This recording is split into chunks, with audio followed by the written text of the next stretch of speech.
그럼 제가 이런 질문 하나 해볼게요.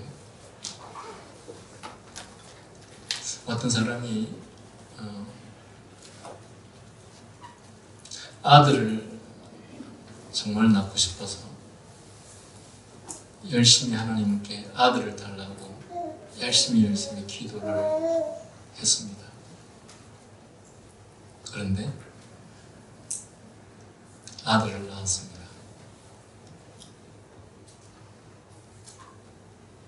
하나님께서 응답해 주신 것일까요? 어떻게 생각하십니까?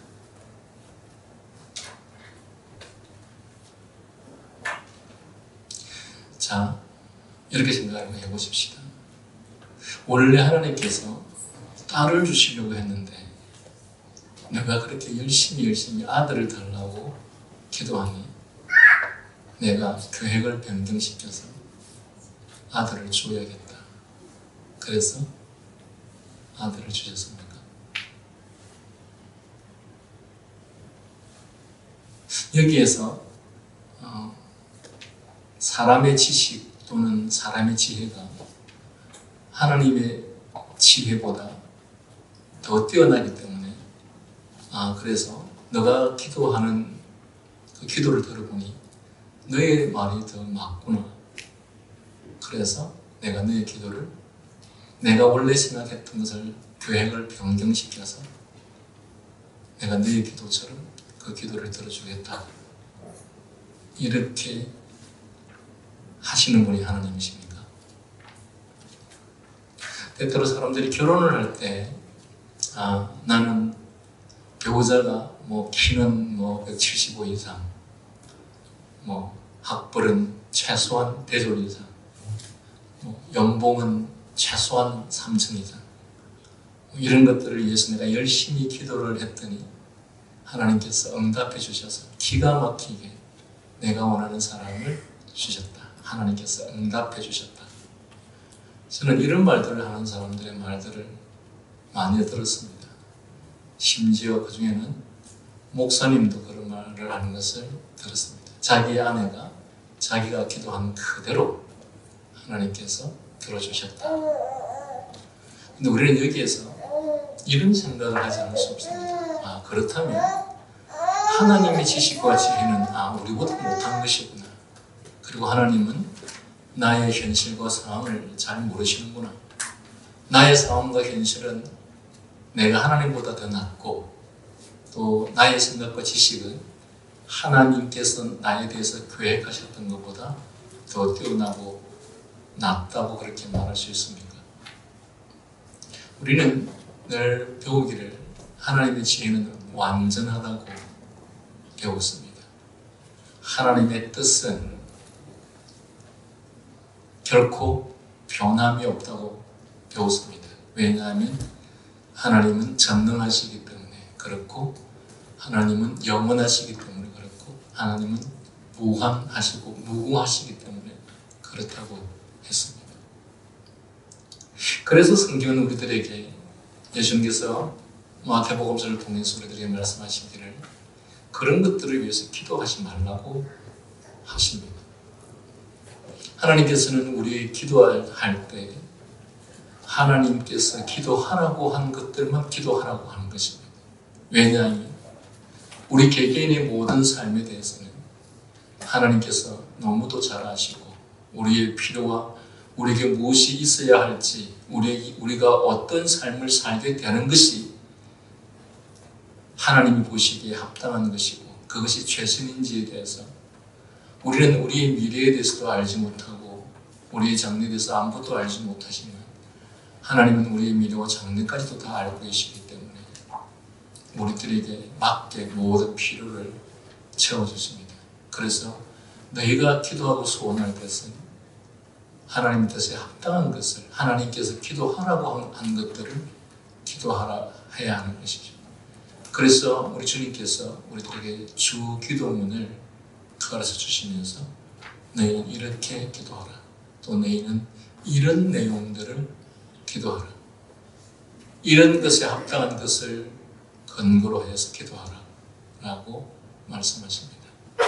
여러분, 우리가 하나님을 아는 것은 매우 중요합니다. 또 하나님이 어떤 분이신 것을 아는 것은 매우 중요합니다. 그러나 오늘날 많은 신자들이 우리 자신들이 하나님을 믿는다 하면서 하나님의 존재를 자기의 존재의 상태로 끌어내리는 경우들이 너무도 많습니다. 하나님께서 무엇을 기뻐하시고 무엇을 원하는지 상관없이 우리 자신이 하나님은 이렇게 하면 기뻐할 것이다, 저렇게 하면 좋아할 것이다 생각합니다. 하나님께서 어떻게 하시기를 원하시는지 말씀한 것 상관없이 어떤 상황과 현실에 처하셨을 때 이렇게 하는 것이 더 합리적이고 저렇게 하는 것이 더 적합하다고 그렇게 우리는 판단합니다. 그러면서 그런 상황에서 자기의 뜻에 합당하게 어떤 일들이 결과가 좋으시면 하나님께서 자기의 기도를 들어주셨다고 생각을 합니다. 여러분, 우리는 하나님을 믿는 하나님의 백성으로서 하나님이 어떤 분이신지, 하나님이 무엇을 원하시고 가르치시는지에 대해서 제대로 아는 일은 매우 중요합니다. 그러므로 오늘도 성경이 우리들에게 무엇을 가르치고 있는지를 깊이 생각하며 이 말씀을 여러분과 함께 나누기를 원합니다.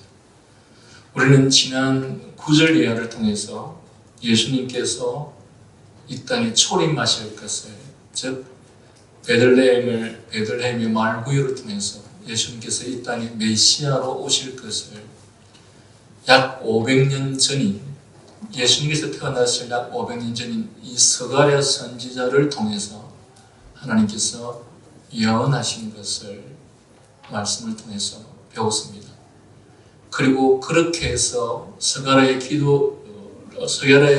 꿈을 통해서 주어진 이 예언이 실제로 이루어졌을 때 그 이루어진 예수 그리스도의 사역을 통해서 어떠한 일들이 일어날 것인지에 대해서 우리는 말씀을 통해서 나누셨습니다. 그것은 그리스도가 행하시는 사역을 통해서 성도들이 어떻게 하나님의 은혜를 입어서 승리할 것인지를 말씀을 통해서 나누어 주십니다. 물론 우리는 성경을 배울 때 이 성경이 말하는 바를 항상 물리적으로 생각을 해서는 안 됩니다. 사람들은 아브라함이 하나님께로부터 축복을 받았다라고 할 때 항상 물리적인 것들을 생각합니다. 그런데 우리는 성경 전체를 통해서 늘 배우고 경험하듯이 인간이 물리적으로 부유하고 풍부해졌을 때 인간이 망하지 않았던 때는 단 한 번도 없었고, 물리적으로 부유하고 풍부해졌을 때 인간이 하나님을 떠나지 않았던 경우는 단 한 번도 없었습니다. 그렇다면 아브라함에게 주신 것이 하나님의 은혜가 정말 부유였느냐, 풍족한 삶이었느냐, 그것은 결코 아니었습니다. 아브라함의 삶 속에 얼마나 많은 고난과 시련이 있었는지 모릅니다. 말로 다 할 수 없는 아픔들이 있었던 것이죠. 그러나 우리는 그런 것들은 잘 생각지 않고 아브라함이 가졌던 부만 생각하는 경향이 되게 많습니다. 왜 그런가? 우리가 늘 관심을 가지는 것이 부기 때문에, 우리가 늘 관심을 가지는 것들이 풍요이기 때문에, 누구 눈에는 무엇밖에 보이지 않는다고 우리 눈에는 그런 것밖에 보이지 않는 것이죠. 사실은 하나님께서 성경을 통해서 우리에게 가르치는 이 축복과 은혜, 풍요라고 하는 것은 우리가 생각하는 그런 물질적 풍요를 말하는 것이 아닙니다. 오늘 이 본문 속에서도 하나님께서 예수 그리스도를 통해서 우리에게 진정한 축복과 승리를 가져다 준다고 할 때 그 진정한 축복과 승리가 우리가 생각하는 물리적 부나 풍요가 결코 아니라는 것입니다. 그런 관점에서 이 말씀을 여러분들이 함께 볼 수 있었으면 좋겠습니다. 그리스도가 오시기 전에, 즉 하나님께서 행하시던 물리적인 방법을 통해서 과거에는 자유와 해방을 주시는 그런 방식으로 사용하셨지만, 그러나 이제 그리스도를 통해서 이 땅에 하나님께 주시는 은혜와 축복은 영적인 자유와 해방이라는 사실입니다. 즉 그리스도를 통해서 이 땅의 마귀의 권세를 통해 지배받고 있던, 늘 우리의 삶이 추구하고 따르고 스스로 자발적으로 원하는 삶이 죄의 종으로서 죄의 지배하에 있어서 죄를 따를 수밖에 없었던 그러한 우리들이 예수 그리스도가 이 죄의 근세로부터 우리를 자유케 하심으로 인해서 우리를 비로소 하나님께서 원하시는 거룩한 삶을 추구하고 그러한 삶을 살 수 있도록 하는 그런 차원에서 자유와 해방을 주셨다라는 것입니다.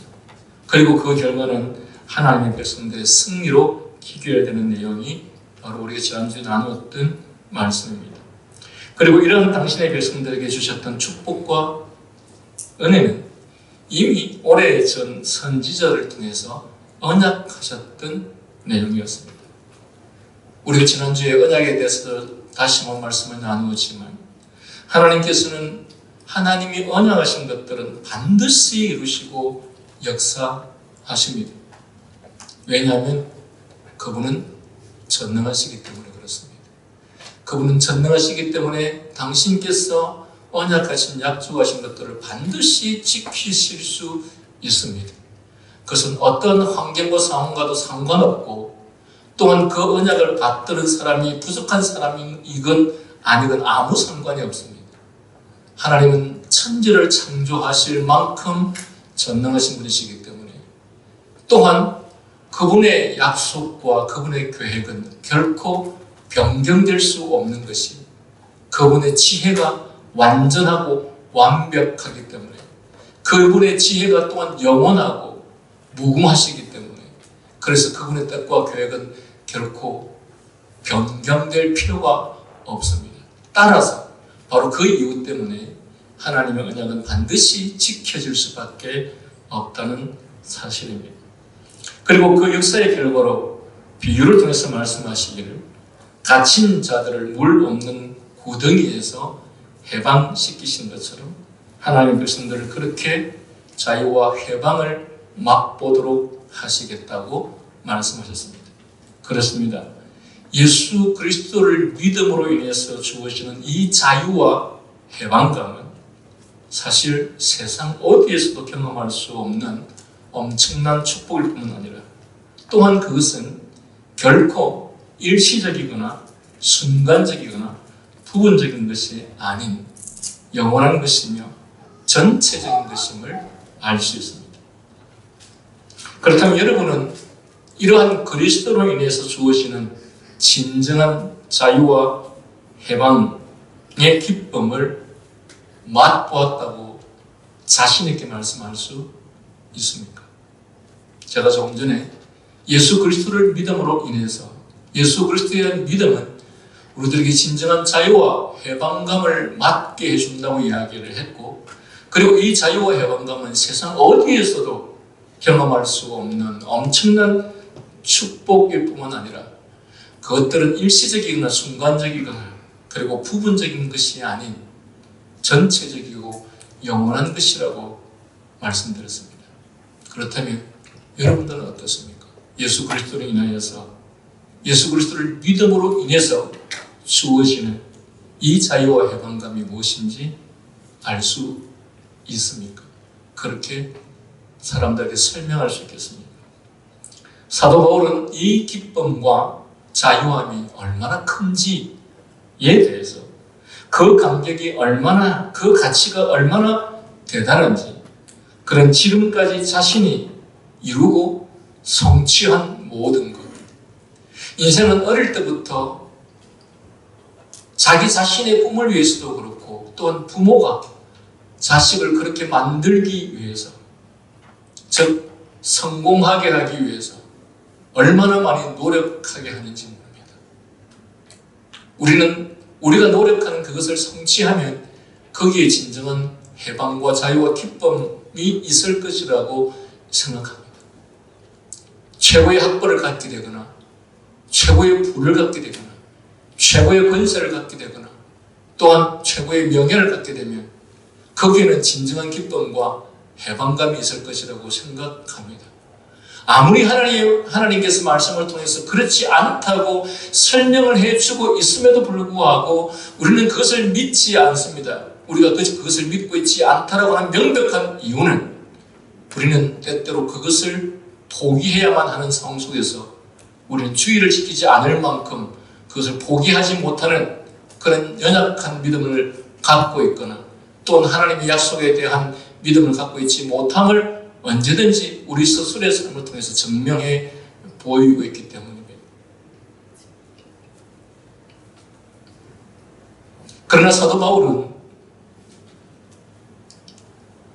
이토록 지금까지 자신이 이루고 성취한 모든 것을 예수님으로 말미암아 주어진 은혜와 가치에 비하면 마치 배설물 같을 정도로 그것은 지금까지 자신이 이루어 놓은 것과는 비교조차 되지 않는 것으로 여기기 때문에 그래서 그분은 고백하기를 나는 사는 것도 죽는 것도 오직 주님의 영광을 위해서 내 모든 삶과 인생은 오직 주님의 영광을 위해서 살겠노라고 그렇게 고백하는 것입니다. 즉 하나님의 영광과 하나님의 뜻을 따르는 삶을 위해서는 자신이 지금까지 그 추구했던 학벌, 권세, 부 이런 것들이 결코 자기에게 주어지지 않는다 할지라도 그러하다 할지라도 나는 오직 하나님의 뜻과 하나님의 명령을 하나님을 기쁘게 하는 삶을 살기 위해서 내 인생을 바치겠다. 그런데 바로 이것이 그리스도를 믿음으로 인해서 주어지는 진정한 자유와 해방감을 맞이한 사람에게서 나올 수 있는 고백이라고 그렇게 말하는 것이죠. 그렇다면 사도 바울이 경험한 그리스도로 인해서 주어진 진정한 해방과 자유는 어떠한 것입니까? 그는 먼저 이 생에서 일생토록 매 순간 그리스도가 자신의 목자가 되어서 양과 같은 존재인 자신의 모든 삶을 인도하고 또한 보호하고 다스려주는 은혜를 받은 사람으로서의 자유와 해방감을 맛보았던 사람이었습니다. 다음으로 그는 인간 스스로는 결코 해결할 수 없고 또한 그것에서 영원히 벗어날 수 없는 죄의 지배 또한 죄의 권세로부터 해방과 자유함을 얻을 수 있도록 하나님께서 은혜를 베풀어 주셨고 또 성령께서 자신의 모든 삶 가운데서 언제나 함께 하시는 은혜를 맛보았습니다. 다음으로 그는 이 땅에서 인생이 잠시 살다가 언젠가는 맞이하는 육체의 죽음 이후에 펼쳐질 영원한 지옥의 형벌에서부터 벗어나서 하나님께서 예비하신 영원한 천국의 축복을 깨달았기에 그 결과로 그는 미래에 대한 두려움과 염려 그리고 불안으로부터 자유하게 되었습니다. 여러분은 미래에 대해서 어떠한 안정감과 평안함을 갖고 있습니까? 아니면 언제나 미래에 대한 두려움과 염려, 불안으로부터 자유함을 경험하지 못합니까? 그리스도는 우리에게 믿음을 통해서 자유와 해방을 경험케 하셨고 그것을 주셨다고 말씀하고 있는데 과연 그 예수 그리스도를 믿는 우리는 정작 자유가 무엇인지 해방이 무엇인지 모르고 살아가는 사람들이 너무도 많습니다. 그리스도인이라고 하지만 늘 미래에 대한 염려와 걱정, 두려움과 불안에 휩싸여 있고 내가 조금이라도 경건한 삶을 사는 것 때문에 그 기회를 붙잡지 못하게 되면 앞으로 어떻게 될까? 그 기회가 다시는 내게는 올까? 라고 하는 이런 염려 때문에 결코 하나님의 말씀에 순종하지 못하는 삶을 살아가고 있는 것이죠.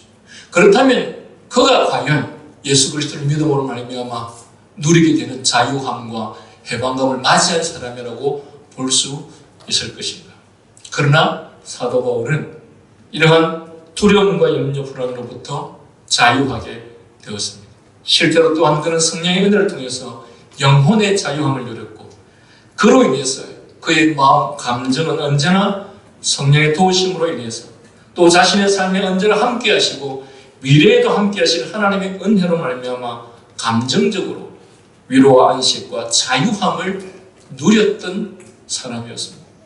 또한 그는 하나님께서 주시는 총명과 명철로 인해서 그가 하는 모든 생각, 판단, 선택에 있어서 하나님의 인도함을 받게 되는 축복을 얻게 된 것이고 그리하여 그로 말미암아 그에게 가는 모든 길은 하나님의 뜻에 합한 삶을 살아갈 수 있었습니다. 뿐만 아니라 자신의 삶과 삶의 분명한 목적과 목표의식을 가지고 살 수 있었고, 그러한 삶 속에 언제나 하나님의 동행하심을 경험하였던 것입니다. 우리는 예수 그리스도의 오심을 통해서, 또한 우리가 그 예수 그리스도를 믿음을 통해서 자유함을 얻게 된다고, 해방감을 맞이하게 된다고, 지금으로부터 약 2000년 전에, 2500년 전에 스가랴 선지자를 통해서 분명히 말씀하셨는데, 과연 그 스가랴 선지자의 예언처럼 우리가 예수 그리스도로 말미암아 그러한 자유와 해방감을 맛보고 있는 것인가? 우리보다 앞서서 살았던 믿음의 사람들은 분명 예수 그리스도를 믿음으로 말미암아 그러한 자유와 해방감을 맛보았다고 말하고 있었고, 그래서 이 땅에서 마치 나그네와 외국인과 같은 삶을 그들이 살 수 있었던 것은 그들에게 본향이 그들 앞에 놓여 있었기 때문에, 즉 영원한 천국과 영생이 그들을 기다리고 있었기 때문에, 그들은 이 땅에서 얼마나 부한 삶을 사느냐, 얼마나 가난한 삶을 사느냐, 얼마나 권력이 있는 삶을 사느냐, 그렇지 못한 삶을 사느냐 하는 것은 그들의 삶에 문제가 되지 않았다라고 하는 것을 명백히 믿음의 조상들의 믿음의 본을 통해서 우리들에게 보여주셨는데, 우리는 그 믿음의 사람들의 믿음의 본을 날마다 성경을 통해서 듣고 배우면서 우리 자신은 정작 과연 그러한가? 라는 생각을 하지 않으면 안 될 것입니다.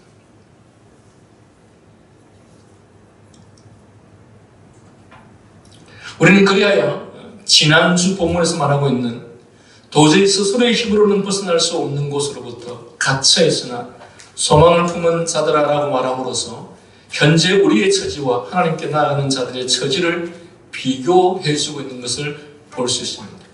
즉 도저히 스스로의 힘으로 벗어날 수 없는 그곳에서부터 하나님께서 해방시킨다는 것을 명령하기에 우리는 그러한 소망을 성취할 수 있도록 하라고 하시는 것이 이 스가랴의 말씀인 것을 볼 수 있습니다. 그리고 이 스가랴를 통해서 주시는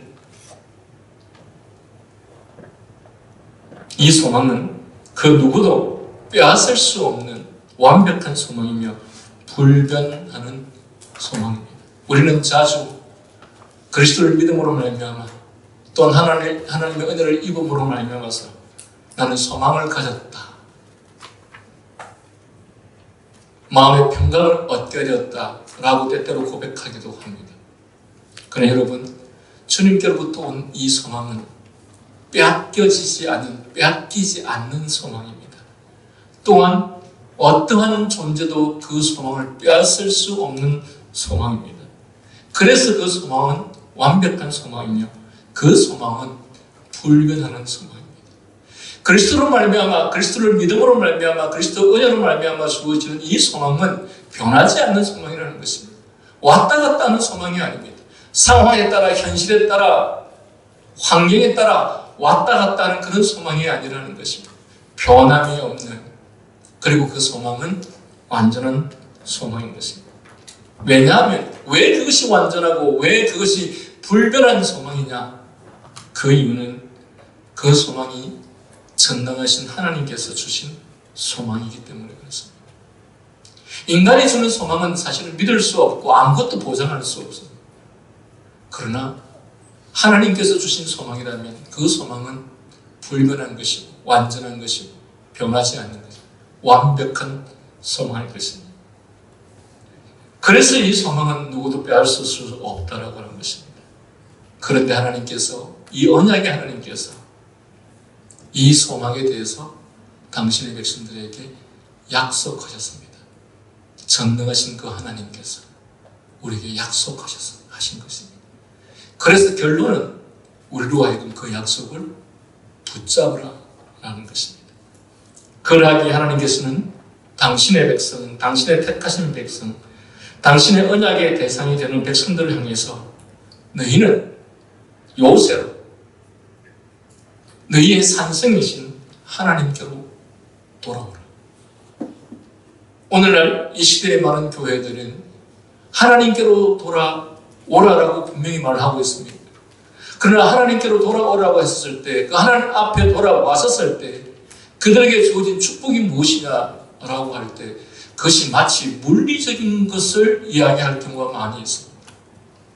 물론 하나님께서는 우리에게 하나님의 은혜의 도구로 물리적인 것들을 사용하는 것이 분명한 사실입니다. 그러나 그 물리적인 것이 하나님의 은혜와 축복의 목적이 아닙니다. 그것이 목적이고 그것이 본질이라면 그 물리적인 은혜를 받은 사람은 반드시 하나님과 더 가까워져야 되고 하나님에 대한 믿음이 더 성숙해져야 되고 하나님을 더욱더 경외하는 사람이 되어야 되고 그리고 세상과는 세속적인 쾌락에 대해서는 점점 더 멀어져 가야 할 것입니다. 그런데 어떻게 물리적인 풍요와 부를 가진 사람은 오히려 그 반대가 되는 것입니다. 그것이 하나님의 축복의 본질이 아니기 때문입니다.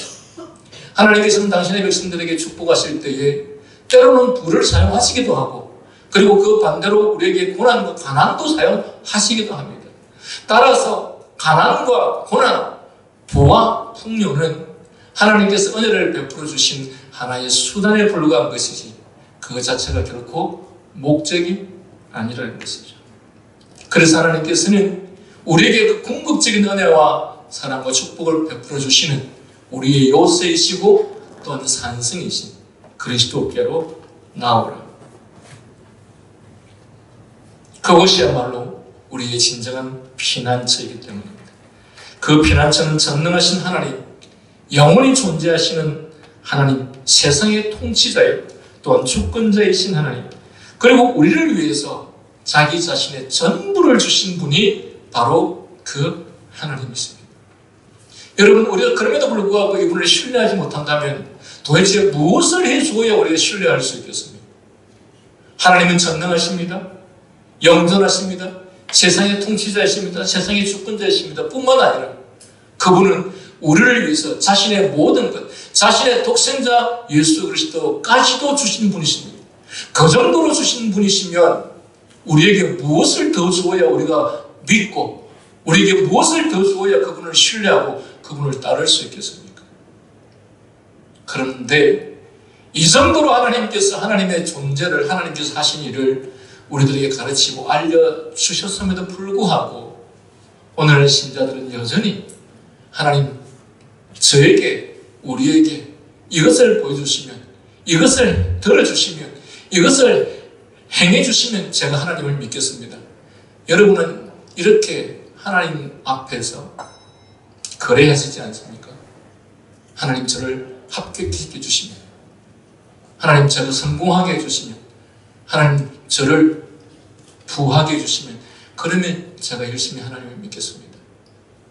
하나님 그래서 제가 일단 합격해놓고 제가 일단 돈 좀 벌어놓고 일단 어느 정도의 지위를 얻고 나서 그때부터 제가 하나님을 믿겠습니다.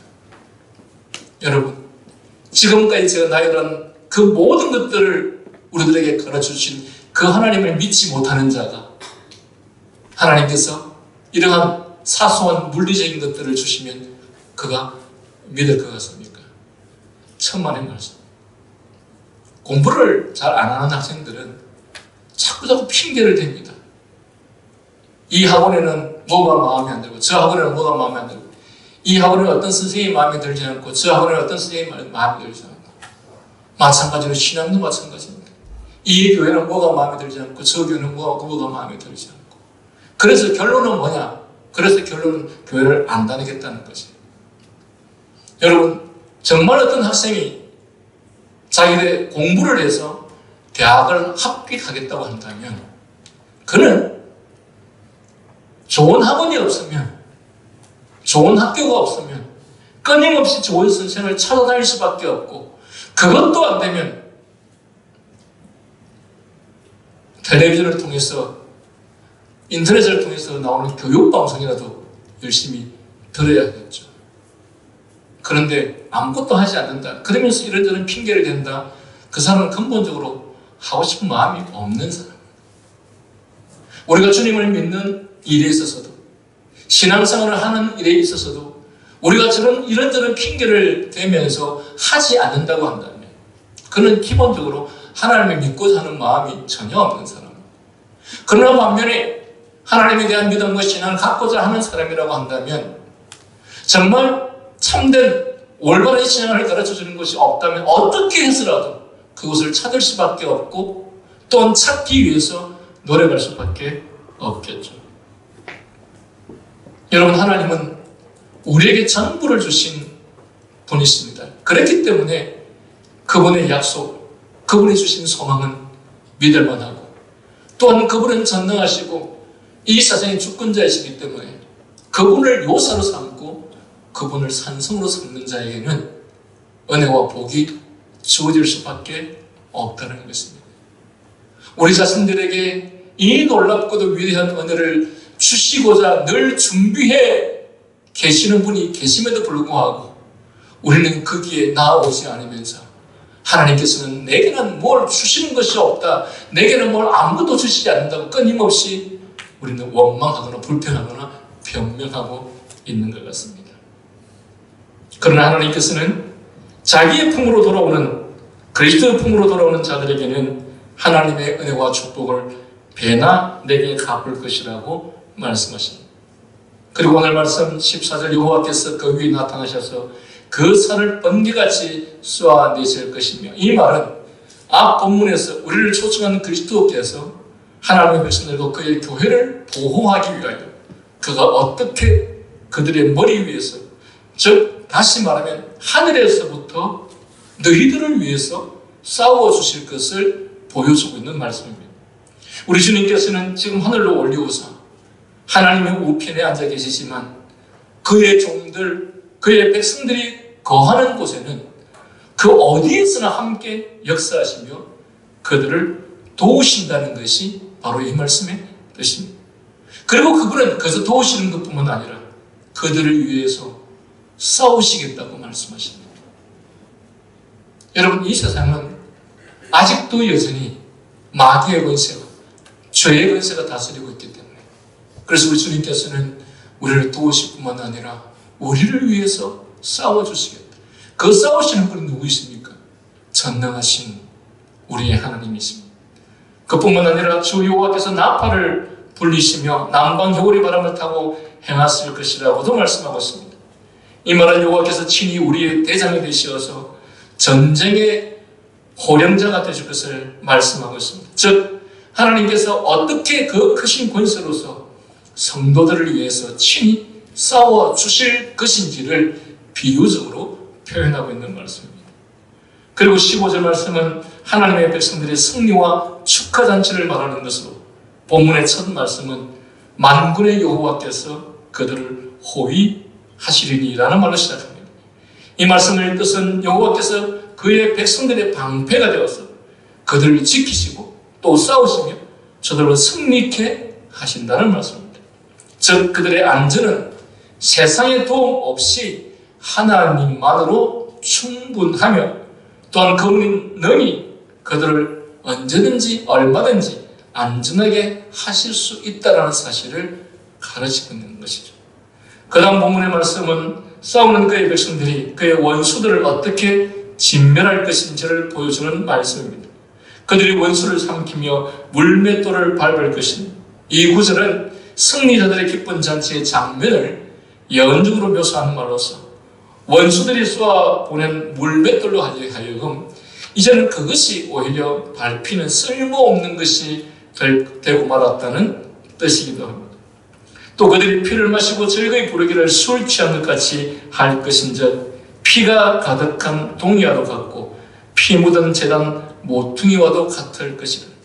이 말씀은 원수들을 진멸한 피는 마치 제단에 동이의 피가 가득한 것 같고 또 제단 뿔에 피를 바르며 제단 밑에 피를 부은 것 같이 원수들의 피를 흘려 진멸시킬 것을 의미하는 말씀입니다. 결국 이처럼 이 15절의 본문 말씀은 하나님의 백성들이 원수들을 이기는 승리의 장면을 묘사해 주고 있습니다.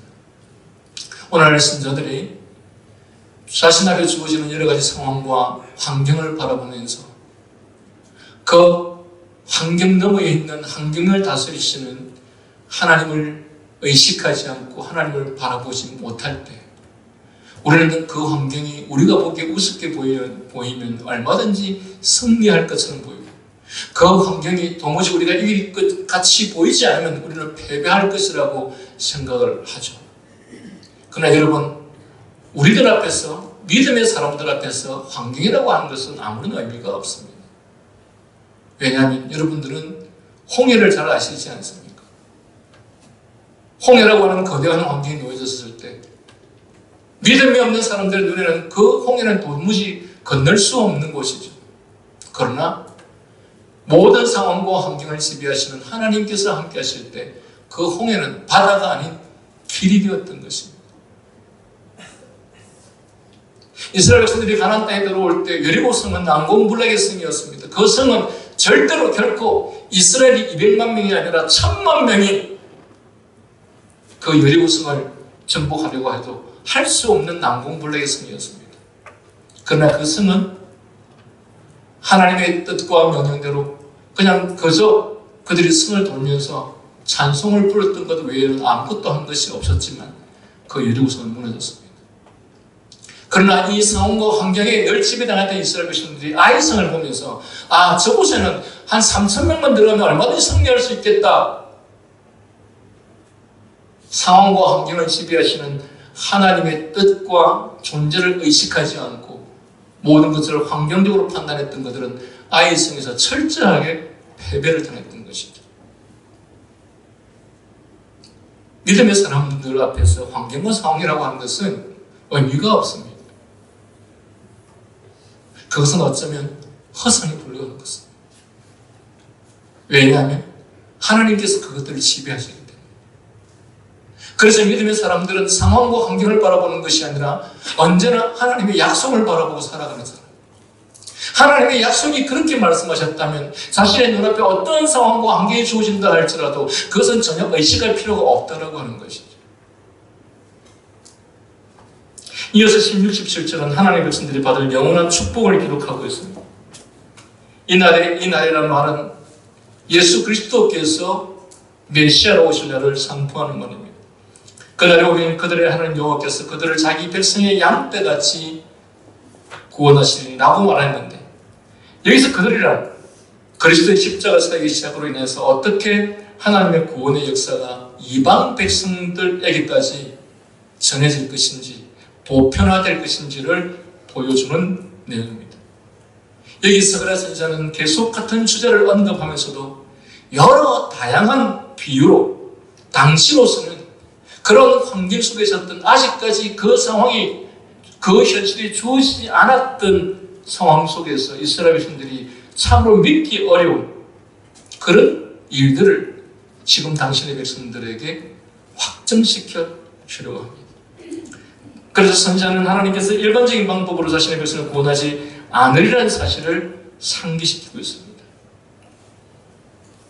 그는 그들을 양떼로 비유하는데 이는 그들로 하여금 자기들이 연약하고 어떤 힘이나 능력도 없기 때문에 그들의 구원은 오직 하늘로부터 임하는 사실을 깨닫게 하려는 것입니다. 선지자는 유대인들이 구원받게 되는 것은 하나님께서 그들에게 원수를 정복하는 데 필요한 모든 것을 주실 것이기 때문이라고 말씀하십니다. 그분은 그들의 연약함을 놀라운 방법으로 도우실 것인데 마치 목자가 양떼를 이리의 먹이가 되는 것으로부터 구하듯이 하실 것이다 라고 말씀하십니다. 그러나 목자로 인해서 죽음을 면한 양떼는 모든 것을 하나님께서 하셨기 때문에 승리를 자랑할 자격이 없는 것입니다. 우리는 조금 전에 이 고린도전서 3장을 읽으면서 모든 것을 하나님께서 하셨기 때문에 인간은 자랑할 것이 없다고 말씀하셨죠. 그래서 성경은 인간을 높이지 말 것을 가르칩니다. 그러나 인간 안에 있는 이 죄성은 끊임없이 자기 자신을 높이려고 할 뿐만 아니라 자기 곁에 있는 사람들을 높이려고 합니다. 모든 것을 하나님께서 하셨음에도 불구하고 끊임없이 인간이 한 것처럼 그렇게 높여주려고 합니다. 또한 높이려고 합니다. 그러나 이러한 것들은 얼마나 반성경적이며 또한 반하나님적인 것인지를 우리는 이 말씀들을 통해서 알 수 있습니다.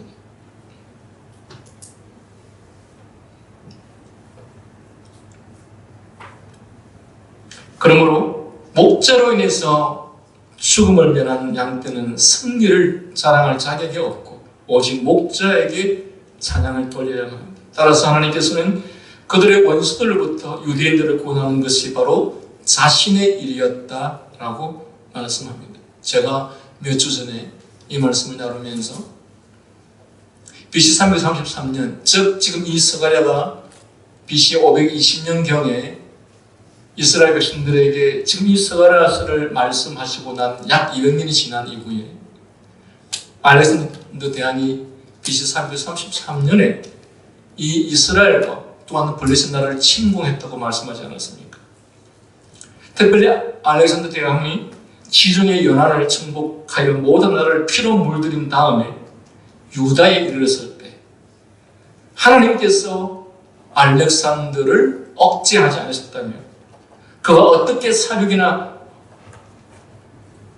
포획을 자행하지 않고 물러설 수 있었겠습니까? 그러나 역사가 요세푸스에 의하며 알렉산더가 왔었을 때 자신의 권위를 무시하는 듯하던 유대인들에게 그는 분노에 가득 차 살기등등했다고 말합니다. 그런데 그랬던 그가 분노를 터뜨리며 대제사장 야데우스 앞에 이르렀을 때 알렉산더는 갑자기 예복을 입고 있던 야데우스를 보고 땅에 엎드려 겸허하게 오히려 야데우스에게 용서를 빌었다고 역사가 요세푸스는 말하고 있습니다. 그리고는 모든 사람이 놀라워하는 동안 알렉산더는 자신이 헬라에 있었을 때 하나님께서 바로 그러한 지금 이 야데우스가 자신 앞에 서 있는 바로 그러한 모습으로 나타나셔서 그에게 원정을 떠나도록 고무하셨다고 대답했다는 것입니다. 즉 그는 꿈에 하나님께서 그러한 복장으로 나타나신 형상을 이미 이 전쟁에 오기 전에 보았던 것입니다. 그런데 그가 유다에 침략을 왔을 때 자기가 꿈에 보았던 똑같은 상황이 처한 것을 보면서 유다에 들어오기 전까지만 해도 살기등등했던 그가 갑자기 그의 모습이 변하여서 그 제사장 앞에 무릎을 꿇게 됨으로써 유다는 그 모든 나라들을 다 침공했지만 유다만큼은 침공하지 않았다고 역사가 요세푸스는 기록하고 있습니다.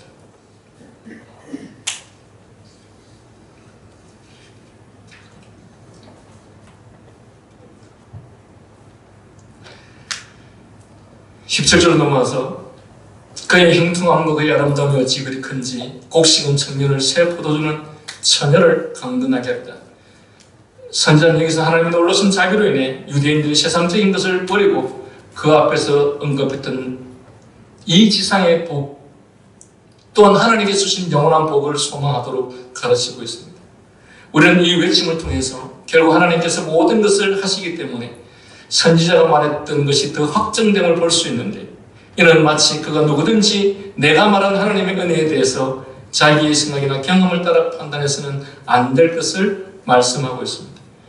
선지자는 마지막 구절을 통해서 하나님의 모든 은혜와 은사에 나타난 찬란함을 시사해주고 있는데 그는 곡식과 포도주가 풍성해서 젊은 남녀가 함께 먹고 마시며 흡족하게 되리라고 말함으로써 결론을 짓습니다. 즉 하나님이 주시는 풍족함을 통해서 부족함이 없게 되리라는 것인데 이 모든 것이 우리의 요새시며 산성이신 하나님께로 우리 자신들이 돌아갈 때 주어지는 은혜라고 말하고 있는 것입니다. 그러므로 우리 곁에는 저 거대한 폭풍우나 쓰나미보다 훨씬 더 무서운 원수가 언제나 곁에 있고 또한 버림받은 유다를 휩쓸어 버린 것보다 더 무서운 파멸의 폭풍이 언제든지 위협하고 있다는 사실 앞에서 우리는 여호와는 요새요 산성으로 돌아와 피하라는 말씀에 귀 기울여야 한다는 사실입니다. 따라서 여호와의 요새 산성으로 돌아와 피하라는 권고는 지금도 여전히 인간을 향해서 외치는 하나님의 음성이며 이 구절에 약속된 선한 목자에게 속한 양떼들 및 많은 멸류관 중 그의 왕관에서 반짝거리는 보석들 가운데 있는 자들에게 내리실 보다 큰 축복들을 이 성경은 예시하고 있습니다. 말씀을 정리합니다. 하나님의 언약적 사랑과 피로 인친 그의 신실한 약속은 환난의 때의 교회의 소망입니다. 왜냐하면 하나님의 약속은 불변하기 때문에, 하나님의 약속은 완전하기 때문에, 하나님의 약속의 소망은 반드시 이루어지기 때문에. 그러므로 소망의 포로들인 죄인들이여 영영 늦기 전에 요새와 산성 되시는 그리스도께로 돌아오시기를 바랍니다. 더 이상 하나님의 언약, 하나님의 약속 밖에서 서성거리지 말고, 또한 눈에 보이는 물리적 세상이 나를 어떻게 해 주실 것이라고 믿지 마시고, 우리의 영원한 요새와 산성 되시는 그리스도께로 돌아오라는 것입니다. 그랬을 때 하나님께서 갑절의 축복을 주실 것이라는 것입니다. 뿐만 아니라 전쟁과 혁명의 소란이 아무리 무섭다 해도 하나님의 백성은 하나님을 전적으로 의뢰하면 그 백성은 안전합니다. 폭풍우가 지나간 후에는 무지개 나옵니다. 고통하는 신앙의 눈물이 지나간 후에는 반드시 기쁨에 찬 소망의 광채가 나타나게 되어 있습니다. 그러므로 하나님을 향해서 믿음으로 나아가는 우리들에게 어떠한 현실과 고난이 주어진다 할지라도 오히려 그것이 하나님께서 우리에게 은혜를 베풀어 주시는 수단이신 것을 믿고 믿음으로 나아가는 저와 여러분이 될 수 있기를 바랍니다. 기도하겠습니다.